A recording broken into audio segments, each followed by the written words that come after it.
कहती है, हार चुकी सर्वस्व तुम्हें प्रभु, द्वार न काहू के मैं न जाऊं। लोग बोले हमारे घर आना, सिखानी बोली हम तुम्हारे घर जाएंगे, हम नहीं जाएंगे। हार चुकी सर्वस्व प्रभु, द्वार न काहू के मैं जाऊं। और आपके हाथ को पाए प्रसाद, गोविंद से कहती सिखानी, आपके हाथ को पाए प्रसाद, कहाँ अब और के हाथ को पाऊं। जब गोविंद के हाथ का प्रसाद पा लिया, ठाकुर के हाथ से घी पा लिया, तो अब संसार के लोगों के हाथ से मैं क्या खा भोजन करूं। और आंखों में आंसू भर कर रोने लगी। गांव वाले चले गए, कीर्तन करते हुए सिखानी की जय जयकार करते चले गए। कुछ गांव वाले रात को ही रुक गए, महंत जी रुक गए। और रात को ही करहरा गांव में, शिवपुर जिले के करहरा गांव में एक घटना घट गई। क्या वह सिखानी रात को 12 बजे के लगभग मंदिर के बाहर आकर के लेट गई और हाथ जोड़कर बोली, गोविंद आपके हाथ का प्रसाद पा लिया, अब दुनिया वालों के हाथ का प्रसाद नहीं पाना।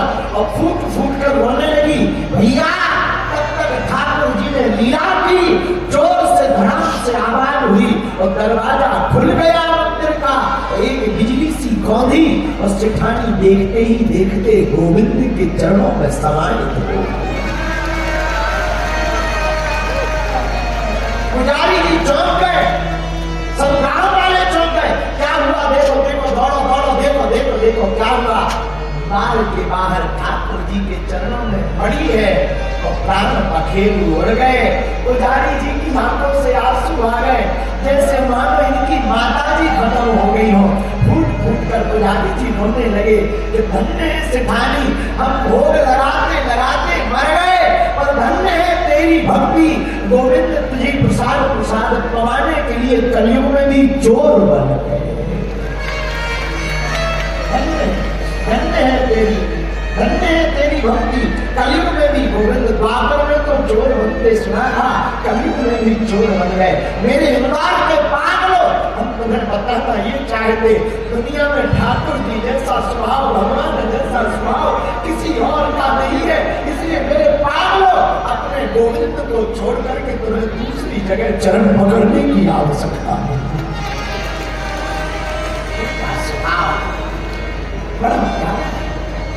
इनके स्वभाव का क्या कहना। भैया ये अवगुण नहीं देखते, भगवान अवगुण नहीं देखते तुम कैसे हो। भगवान ज्ञान नहीं देखते कि तुम कितने पढ़े लिखे हो। भगवान रूप नहीं देखते।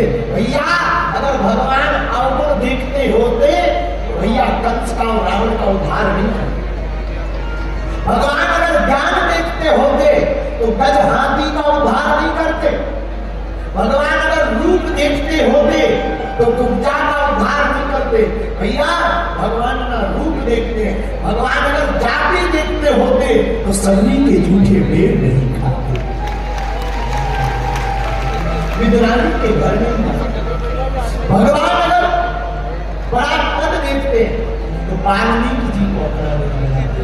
भैया न भगवान जाति देखते हैं, न रूप देखते, न ज्ञान देखते। भगवान तो भाव देखते हैं, जो इन्हें भाव से पुकारता है गोविंद जी के सम्मुख खड़े हो जाते हैं, प्रकट हो जाते। इसलिए मेरे प्रियजनों, आज की कथा का सार यही है कि गोविंद जैसा स्वभाव किसी दूसरे का नहीं है, किसी दूसरे का नहीं है। भगवान के जैसा स्वभाव आगे कथा में तो वर्णन आता है परीक्षित जी के जन्म का। विशालकाय भीम की गदा ने दुर्योधन की जंघाल को तोड़ दिया। कराहता हुआ दुर्योधन खड़ा है, रो रहा, लुकता छिपता अस्तित्व दुर्योधन के पास गया। अरे मित्र, तुम्हारी ये दुर्दशा देखकर हमसे कहा नहीं जाता। दुर्योधन ने कहा कि तुम हमारी मदद क्या कर सकते हो। अस्तित्व बोले बताओ मैं कर क्या सकता हूँ जिससे तुम्हें मरते समय शांति मिले। दुर्योधन बोला मित्र मुझे एक बात का दुख है। बोले क्या? बोले हम 100 भाई थे, एक भी नहीं बचे। पांडव 5 भाई थे, एक भी नहीं बचे। इंदौर वालों, एक बात नोट कर लो, ये महत्वपूर्ण नहीं है कि तुम कितने बड़े धनवान हो, ये भी महत्वपूर्ण नहीं है कि तुम्हारे साथ कितने लोग खड़े हैं, ये बहुत महत्वपूर्ण है कि तुम्हारे साथ भगवान खड़ा या नहीं। चाहे तुम जितने बड़े पद पर बने रहो, चाहे तुम जितने बड़े धनवान बने रहो, एक लख पूत सवा लख नाती दिया धरेगा रावण बाती, 1 लाख पूत विशाल काय सेना और सोने की लंका में रहने वाले रावण के घर पर दीपक जलाने वाला नहीं बचा। तो ये महत्वपूर्ण नहीं है कि तुम कितने बलवान हो, कितने सिद्धि वाले हो, कितनी शक्तियां तुम्हारे पास हैं। महत्वपूर्ण ये है कि तुम्हारे साथ भगवान है,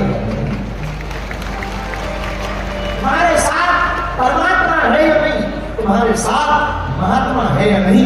अगर तुम्हारे साथ महात्मा और परमात्मा है, भले ही तुम्हारी जेब में फूटी कौड़ी ना हो, तुम्हारा कोई बाल बाकी नहीं कर सकता। पांडव 5 भाई, एक का बाल बांका नहीं हुआ। कौरव 100 भाई थे, एक नहीं बचे। बोलो जय बजरंग बली, जोर से बोलो। इसलिए भैया हमेशा सत्य का साथ देना, सच्चाई छिपती नहीं है, एक न एक दिन सबके सामने आ ही जाती। भैया बनावटी उसूल ज्यादा दिन तक नहीं टिकते हैं, ये रंग मंजन ज्यादा दिन तक नहीं टिकेगा, एक दिन बिखर जाएगा। सत्य तो ब्रह्म था, सत्य तो केवल परमात्मा है और सत्य केवल परमात्मा ही रहेंगे। जो सत्य पर चलेगा उसी का नाम दुनिया में अमर हो जाएगा। जय श्री राम, जोर से बोलो। इंदौर के लोग, तुम कथा सुनने आए हो, एक बात आज हमारी जिंदगी में तुम उतार लेना, सत्य पर चलने वाले को संघर्ष बहुत करना पड़ता, पर याद रखना सत्य परेशान होता है, पराजित नहीं होता। हमको एक संत की बात याद आती। एक व्यक्ति के पास, एक मूर्तिकार के पास एक राजा गया, उसने कहा मूर्ति बनवानी है। पत्थर दिया, पैसा दिया, सुंदर मूर्ति बना देना। मूर्तिकार ने मूर्ति बनाई, मूर्ति को जैसे ही पत्थर को तराशने के लिए, ठोकने के लिए छेनी हथौड़ा लिया और ठोका, पत्थर चिल्ला करके रोया कि मत मारो, दर्द हो रहा। रोने लगा पत्थर। मूर्तिकार ने कहा कि अगर तुम अभी सहेगा नहीं तो मूर्ति नहीं बन पाएगा। पत्थर बोला भाड़ में गया, हमें नहीं मूर्ति बनना है, मुझे बहुत दर्द हो रहा। मूर्तिकार ने पत्थर बाहर फेंक दिया, दूसरा पत्थर लिया, छेनी हथौड़ा से पीटना शुरू किया। वो पत्थर भी रोया और वो दर्द सहता रहा। भैया दर्द सहता रहा तो वो एक ऐसी सुंदर मूर्ति बन गई। जब वो सुंदर मूर्ति बना तो मूर्ति लेने वाला आया, मूर्ति की कीमत दी, निछावर दी। मूर्ति भगवान की थी और जैसे ही मूर्ति ले जाने लगा, बाहर पड़े पत्थर पर नजर पड़ी। व्यक्ति ने कहा क्या बात है, ये पत्थर खराब है कि सही? बोले ये पत्थर बहुत कमजोर है, ये छेनी हथौड़ा सह नहीं पा रहा था, इसलिए मूर्ति नहीं बन पाया। मुस्कुराता हुआ जो ले जा रहा था मूर्ति को बोला एक काम करो, ये भी हमें दे दो। बोले क्यों? बोले नारियल फोड़ने के काम आएगा। पत्थर वही है, दोनों ही पत्थर हैं, लेकिन एक ने संघर्ष को झेल लिया तो वो मंदिर में बैठा बैठा पूजने लगा और दूसरा झेल नहीं पाया, हर 2 मिनट में जय बजरंग बली रोने लगा। और जब मूर्ति, एक पत्थर मूर्ति बनी, मंदिर में लगाई गई, दूसरा पत्थर बाहर टिकाया गया और जब बार बार नारियल फूटता तो भीतर मूर्ति बनी हुई पत्थर बोला भैया अगर उस दिन छेनी हथौड़ा सह लिया होता हमारी तरह तेरी भी पूजा होती। 8 दिन तक भोजन नहीं किए, आज भी झेल रहे। कई लोगों की गाली सहते, कई लोगों के उपद्रव सहते, ताने भी सुनते, कोई न जाने क्या क्या कहता। सनातन की हिंदू राष्ट्र की बात करते तो कई लोग गाली बकते, कोई पाखंडी कहता, कोई लालची कहता, लोग न जाने क्या क्या कहते। पर भैया हमने आज भी भगवान के चरणों को नहीं छोड़ा, परिणाम दुश्मन मिटते जा रहे हैं, हिंदू राष्ट्र बढ़ता जा रहा है।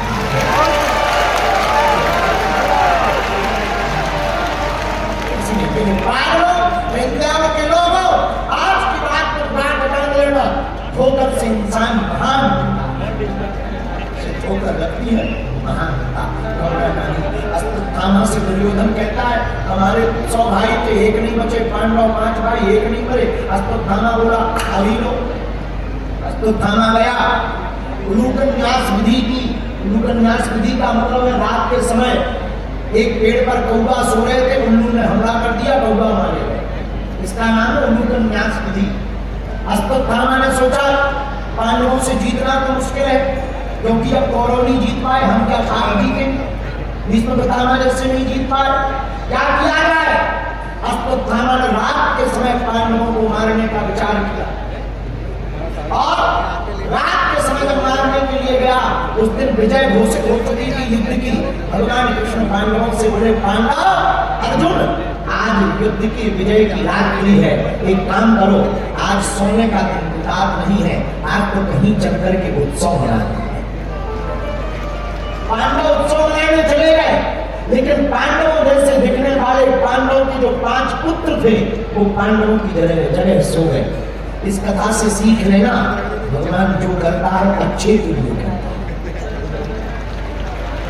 अगर आज पांडव यहाँ लेट जाते, एक भी नहीं बचते, कोई कथा नहीं कह पाता, बोलो जय बजरंग।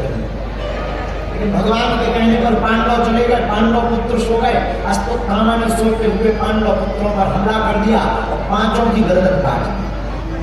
गर्दन लेकर के आया दुर्योधन के पास, हे दुर्योधन देख, एक पांडव की बात करता था, हम 5 पांडवों का सिर ले आए।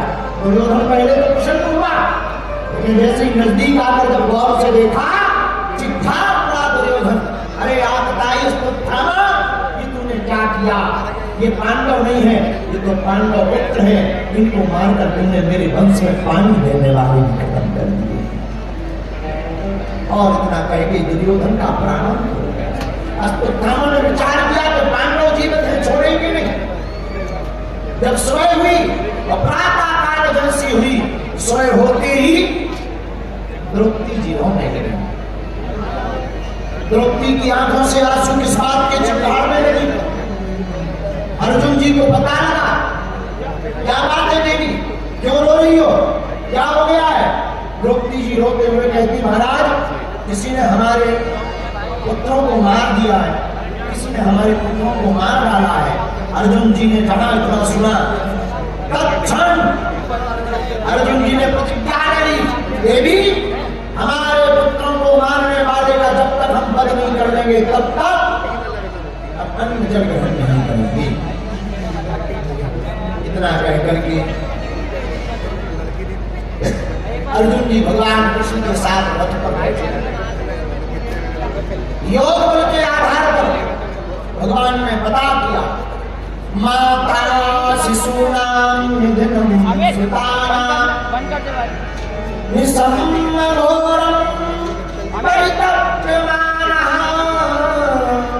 निसम्म घोरं परितप्यमानः। आपको क्या सुगंध की होती है। अर्जुन जी गए अश्वत्थामा के पीछे पीछे, उसी वक्त अश्वत्थामा ने ब्रह्मास्त्र का प्रयोग कर दिया। अर्जुन जी घबरा है, भगवान बोले अरे अर्जुन घबरा क्यों है, तुम्हें भी तो ब्रह्मास्त्र चलाना आता है, छोड़ दो। अर्जुन जी ने भी छोड़ा, ब्रह्मास्त्र पकड़ा गया। बाद में जब प्रलय की स्थिति बनने लगी, भगवान ने अर्जुन से कहा, तुम अपने ब्रह्मास्त्र को वापस बुलाओ, शांत करो। अश्वत्थामा को बांध लिया, बांध करके जब पांडवों के पास लेकर के आए, भगवान युधिष्ठिर आदि के सामने, अर्जुन ने कहा मार डालो, मार दो। लेकिन जैसे ही द्रौपदी जी ने देखा, तुरंत हाथ जोड़ करके कहा, महाराज इसे मत मारो। क्यों? अरे देवी तुम्हें पता है, ये वही आज्ञाकारी है जिसने सोते हुए हमारे पुत्रों की गर्दन को काटा। द्रौपदी कहती, महाराज पुत्र के बिछड़ने का प्रयोग क्या होता है मैंने देख लिया, इसको मत मारो। एक तो ये ब्राह्मण है, दूसरा तुम्हारे गुरु का बेटा है, और इनके पिताजी वीरगति को प्राप्त हुए, माता जी इसकी परेशान है। अगर ये भी मर जाएगा तो इसकी माँ बहुत ज्यादा श्राप देगी, हाय सांस देगी, हम लोगों को अपराध लगेगा। एक काम करो, छोड़ दिया जाए। अर्जुन जी भी मान गए, छोड़ देना चाहिए। लेकिन धीरे से भगवान कृष्ण मुस्कुराते हुए, अर्जुन जी तुम्हारी प्रतिज्ञा का क्या होगा, तुमने प्रण भी तो लिया था, कि हम मार ना देंगे तब तक नहीं खाएंगे, रण का क्या होगा? अर्जुन जी बोले अब तो गड़बड़ हो गई, क्या करें? तब तक युधिष्ठिर जी बोले ब्रह्म बंधुर्न हंतव्या, ब्राह्मण को मारना नहीं चाहिए। भगवान कृष्ण से ही पूछा ठाकुर जी ने, ठाकुर जी से भगवान कृष्ण से अर्जुन जी ने पूछा महाराज करना क्या चाहिए, आप उपाय बताओ। भगवान बोले आपदा ही बधारणा, ब्राह्मण को मारना नहीं चाहिए और आतताई को छोड़ना नहीं चाहिए। अर्जुन जी बोले आपने कभी भी सीधा सीधा सॉल्यूशन नहीं दिया, जब भी दिया टेढ़े ही मेढ़े रहे, और आप पूरी जिंदगी भर टेढ़े ही रहे। एक कुछ बताओ, मार दे या छोड़ दे? मुस्कुराते हुए भगवान कृष्ण बोले गीता का ज्ञान किसको दिया है? महाराज हमको दिया है, और तुम ही बुद्धि लगाओ। अर्जुन जी बोले महाराज लग गई बुद्धि। बोले क्या? बोले आपने गीता में कहा था माननीय सम्माननीय व्यक्ति को मारना नहीं चाहिए, माननीय सम्माननीय व्यक्ति का अपमान करना ही मृत्यु के बराबर है। तुरंत केशों को पकड़ करके अपमानित कर दिया अश्वत्थामा को, और माथे पर जो मणि चमक रही थी उसको खींच लिया, रुधिर बहने लगा और अश्वत्थामा को धक्का देकर के समर से बाहर निकाल दिया। अश्वत्थामा क्रोधित हो गया, भगवान प्रसन्न हो गए। भगवान ने कहा विदा दो, हम द्वारका वापस जाएंगे। लेकिन तब तक क्या देखते हैं, भगवान सबसे विदा ले ही रहे थे, उसी समय पांडवों की पुत्रवधू अभिमन्यु की पत्नी उत्तरा रोती रोती भगवान के पास चली आ रही। त्राहिमाम त्राहिमाम त्राहिमाम पाहि पाहि महायोगेन देव देव जगतपते नान्यं तद्भयं पश्येयत् मृत्युः परस्परम। हे भगवान बचाओ, हे ठाकुर जी बचाओ, हे गोविंद हमें बचाओ। भगवान ने देखा कौन है ये? अरे कौन हो? महाराज मैं अभागिनी अभिमन्यु की पत्नी उत्तरा हूं। ओहो क्या बात है, क्यों रो रही हो? महाराज पांडव वंश का अंतिम वंशज हमारी कोख में पल रहा, पर कोई तेज अग्नि उस कोख के बच्चे को मारना चाहती। अरे महाराज वैसे तो मैं विधवा हूं, मेरा जीवन बेकार है, मैं तो सती होने चली थी, और मेरे कोख में बच्चा होने के कारण मैं पति के साथ सती नहीं हो पाई। और महाराज मैं प्रार्थना करती हूँ मेरे प्राण भले ही चले जाए और मेरे बच्चे के प्राण बच जाए। देखो कितनी अद्भुत बात, कितने अद्भुत तरीके से उत्तरा जी ने कहा। ये नहीं कहा महाराज मेरे प्राण बचाओ, मेरे प्राण चले जाए और बच्चा बच जाए। बच्चा तभी जीवित रहेगा जब माता जी जीवित रहेंगी। बोलो जय सिया राम। अगर उत्तरा जी ये कहती कि महाराज मैं बच जाऊं, तो शायद भगवान ऐसी लीला करते कि बच्चा खत्म हो जाता, ये बच जाता। तो क्या गजब का प्रश्न किया। कई बार ना मांगने की भी कला होती है, मांगने की भी कला होती है। इंदौर वालों में तो होती ही है, इंदौर वाले तो मांगने में बड़े गजब होते। मूसा खेड़ी का चंगीला, हमारा चेला रहता है मूसा खेड़ी में चंगीला। एक बार उसने ब्रह्मा जी की तपस्या की, चंगीलाल की पत्नी मुन्नी बाई, दोनों ने तपस्या की। चंगीलाल के लिए तो ब्रह्मा जी प्रकट नहीं भाई, पर मुन्नी बाई के लिए प्रकट हो गए। मां प्रधान मुन्नी बाई मूसा खेड़ी की। मुन्नी बाई बोली महाराज मांगने में बड़ी चटक, इसको 3 चीजों की कमी थी मुन्नी बाई। एक तो इसे दिखता नहीं था, एक दूसरा गरीबी बहुत थी, तीसरा बेटे को बेटा नहीं था, कोई पोता नहीं था। लेकिन भगवान ने कहा एक वरदान मिलेगा। अब इंदौर की मुन्नी बाई और तीनों चीजें चाहिए, वरदान एक मांगना है। इसने इतना गजब का वरदान मांगा कि ब्रह्मा जी को हाथ अटैक आ। बताया उसने क्या मांगा? हाथ जोड़ करके बोले हे ब्रह्मा जी मैं अपनी आंखों से अपने पोते को सोने के कटोरा में दूध भात खाते हुए देखूं, ऐसा वरदान